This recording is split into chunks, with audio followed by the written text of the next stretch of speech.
So I'm continuing with the Song of Solomon, and again we meet this song where there's two people, of course, and you have the woman, you have the man, and she describes herself. This is her opinion of her, and she says that she doesn't have her own vineyard, but mostly she spends most of this psalm talking about him. You will see that 9 through 14 is all about him and how his scent, his smells, how she even takes a part of something that smells like him, this myrrh, and puts it into encapsulates it into like a cloth or something and wears it around her neck when she sleeps at night. A lot of poetic imagery through all of this, figurativisms, and you're going to have her, some of it will almost seem dreamlike. Some of it might be hopes, some of it may be remembrances. And remember, they are in a non sexual relationship because, again, she's said to be pure. Although there may be a closeness to this that, like I said, we are not, in our cultural understanding, here we are, over 2,000 years later, trying to superimpose that those people and us had the same cultural values. So we have her talking about him. He interjects here twice in verse 8 and verse 15 of 1, talking about her. And again, but they are not in the same place. It's almost like for me, when I see this, she's at home and maybe he's in the field walking through the field. So it's like a leaping of back and forth of her and him, but they're not in the same area. In fact, they don't even get into the same area through the whole psalm. This psalm is about longing, it's about desire. And again, this is how God wanted Israel to desire him, and it reveals to Israel how he feels about her. He's not a God sitting there going, obey me, obey me. No, I'm trying to create this wonderful relationship, where I'm giving to you and you're giving to me. I always like to say that God doesn't need anything, but it's what he wants. Wanting is okay. Needing is different. God doesn't need anything, but for him to want man, for him to want Israel, he later on calls her a wayward wife, as if they were in this betrothal area. This is when you understand Song of Solomon, and you see later in Jeremiah where he really, in his anger, calls her a stupid whore. That she opens her legs to all of her paragons. She doesn't even take money; she gives money. He has a lot of harsh language about her, but then he comes up with that. But here are my thoughts about you. Here's what our relationship can be. I can wash you. I can bring you back, and I can set you up. So we see that set you back up, and I'm willing to, and I want to. But we see kind of this kind of thing goes on that she is this wife turned harlot, giving herself to other men. We even have later on a prophet named Hosea who marries a prostitute on purpose named Gomer to try to show to the people how God is being treated, how Israel is being treated by God. But here we have beauty. This is just all beauty of them talking about him, talking about her, talking about him. He interjects of who she is, and you're going to see it go back and forth. In my Bible, like I said, I took a yellow mark. I took a orange marker for what he said, and if it wasn't orange, she says it. And 2, I am the rose of Sharon, the lily of the valleys, as the lily among the thorns, so my love is among the daughters. So I am beautiful because of you, and I am lifted up that you've noticed me. And so the apple tree among the trees, so is my beloved among the sons. I sat down under the shadow with great delight, and its fruit was sweet to my taste. Again, this imagery can get kind of erotic, but the idea of how wonderful you are is sweet to her taste. Stay with flagons, comfort me with apples, for I am sick of love. She says that like twice in here. I am sick of love. It's an idea of this girl that's just so infatuated that he is all she can think about, and he just takes over her mind. And I charge you, daughters of Jerusalem, by the roes and by the hens of the field, that you stir not up, nor awake my love till he please. She says this 3 times.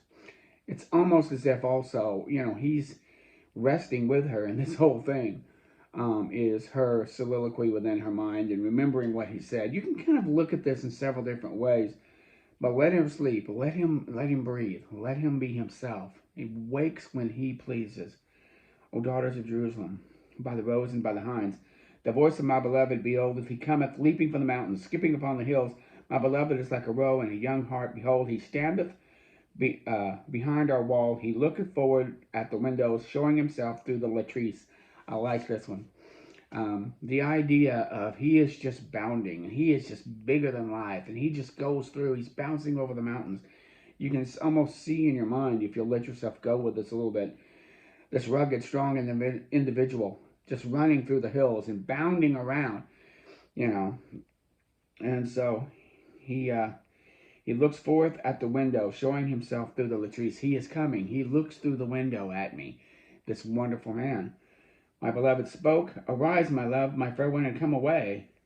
Lo, winter is past, and the rain is over, the flowers appear." So again, he bounds over the mountains. He springs for her. He comes into the window. He looks through the latrice, which is like this cloth covering, very similar to drapes that would put up.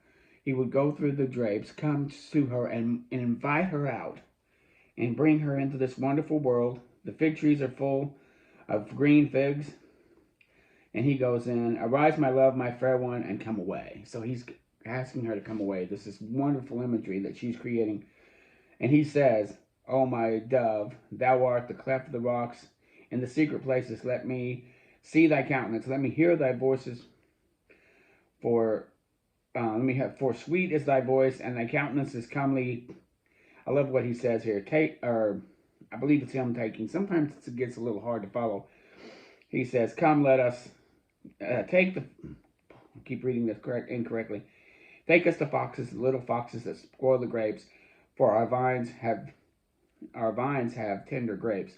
The idea of their love is like tender grapes, and she and he are going to be like little foxes. I didn't notice this the first time I read through it, but it's actually pretty beautiful, pretty romantic. Their love is like a vineyard full of grapes, and they were going to run through this vineyard together. And you know, if you would think about foxes running through a vineyard, they're scurrying around and they're reaching up and grabbing some grapes as they go. So they're just flittering around grabbing these grapes of love, and the idea that they're running through this vineyard, and if in your mind you can see them going through a vineyard, laughing and giggling and running, and he grabs a grape and she grabs a grape, and they're eating grapes as they're running and dashing around. Again, this excited imagery that she's building here about the two of them together. And then what he says, "Oh, my dove, thou art the cleft of the rocks." Maybe she's remembering that he said this. Maybe he's saying this in another part. Remember, they're not together. So she builds this. "Until the day breaks and the shadows flee away, my beloved, be thou like a roe and a young hart among the mountains." We're just going to jump and run all night till day breaks. We're, back and forth we go. She changes her imagery in chapter 3.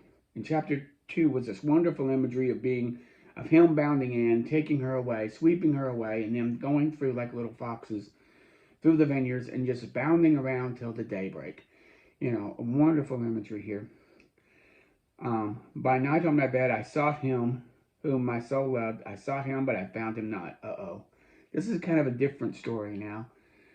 Another imagery of hers. "I rise up and go about the city streets, and in the broad ways I seek him whom my soul beloved. I sought him, but I found him not. The watchmen go out in the city, found me, to whom I said, Saw you him whom my soul loveth?" Again, she's again in this figurativism, almost a dreamlike state.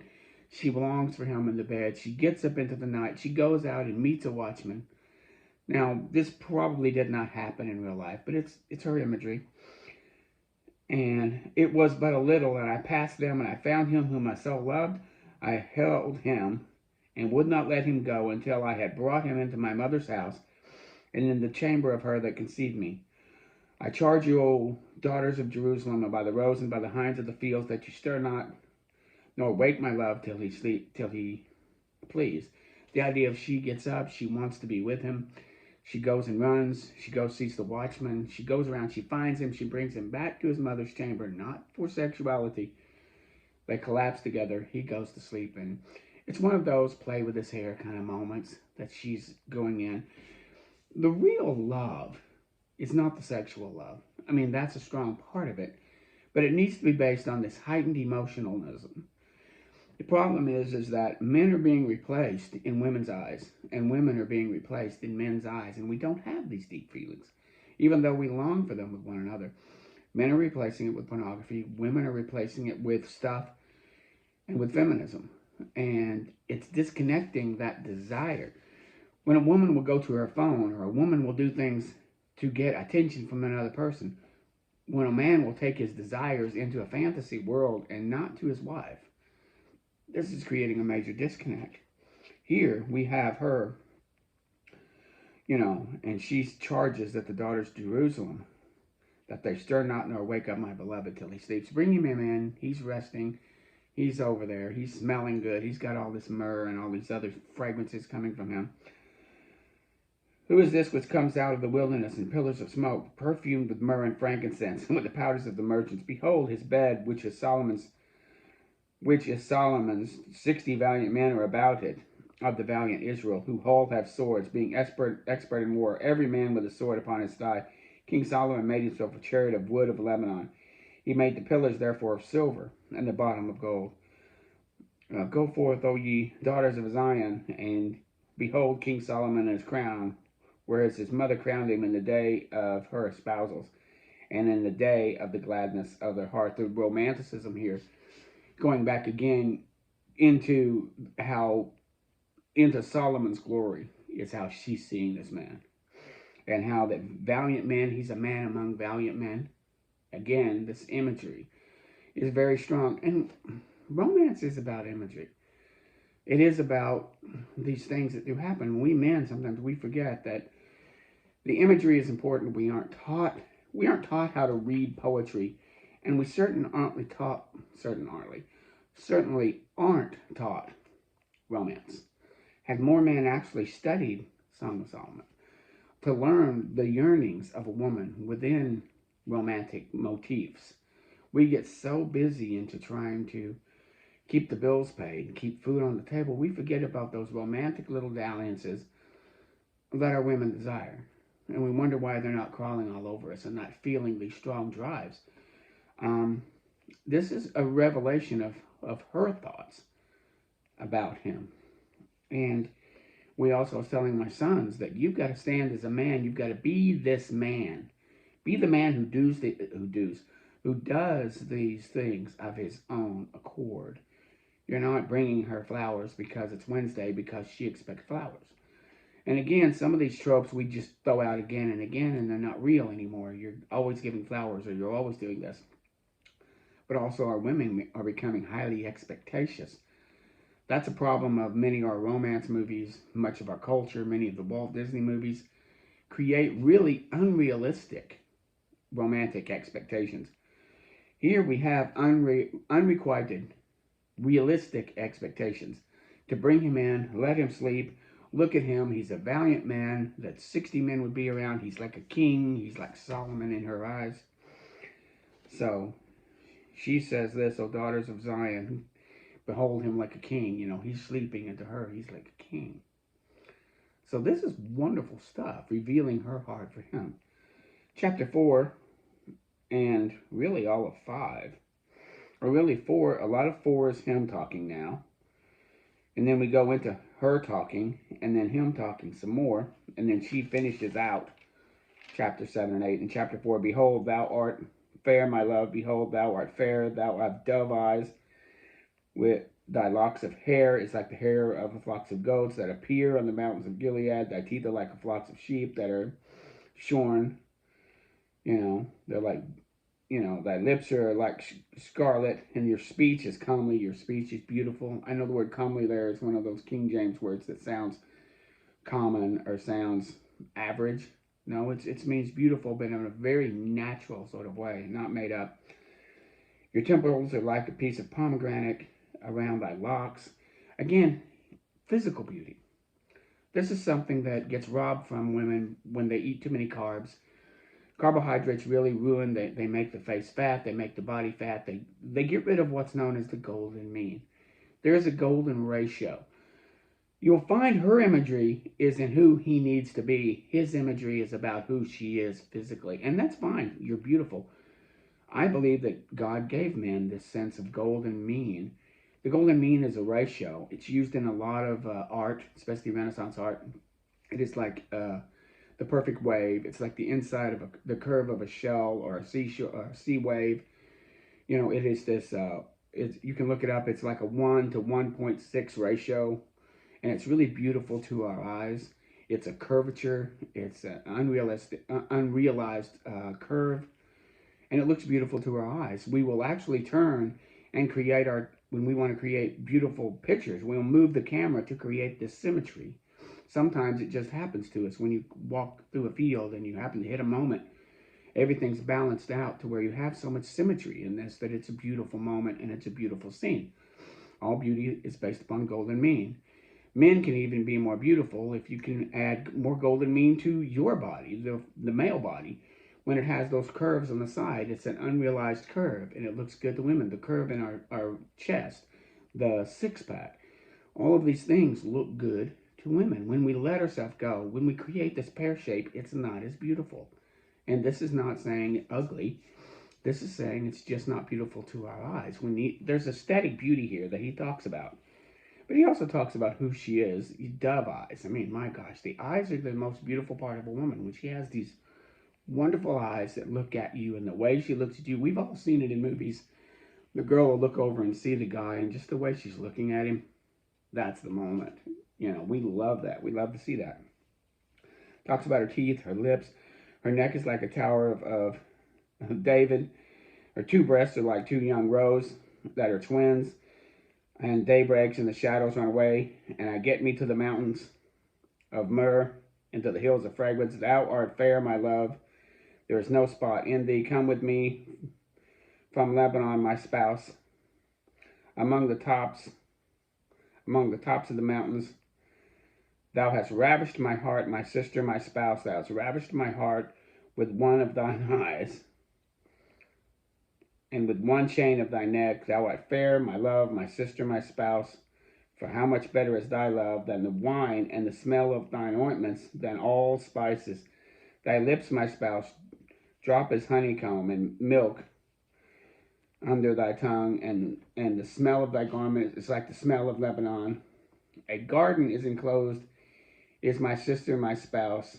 A spring shut up, a fountain sealed. He goes into this garden imagery like there was a special garden that is just for him, and it's walled in with a door. And when he goes in, it's fragrant, it's beautiful, it's soft, and that's what she is. You're a garden. And when he says, my sister, my spouse, it's actually, it's whether they're sister or half brother, half sister. I don't think they'd be true sisters and true brother. That wasn't allowed. But to be half brother, half sister, or using that figurativism, you're like a sister. I mean, I've opened up emotionally to you like a sister, but you're also more than that. You're beloved. You have dove eyes. You have beautiful hair. You have a nice neck. You have a nice breast. And this is not a dirty thing. A woman's breasts are not dirty. They're dirty how the world treats them. Themselves, they are beautiful. Just like the rest of her body is beautiful. We just shouldn't lust after them, but it is a sense of beauty. He talks about her. He talks about, thou have ravished my heart, my sister, my spouse. And again, the word spouse there is betrothed.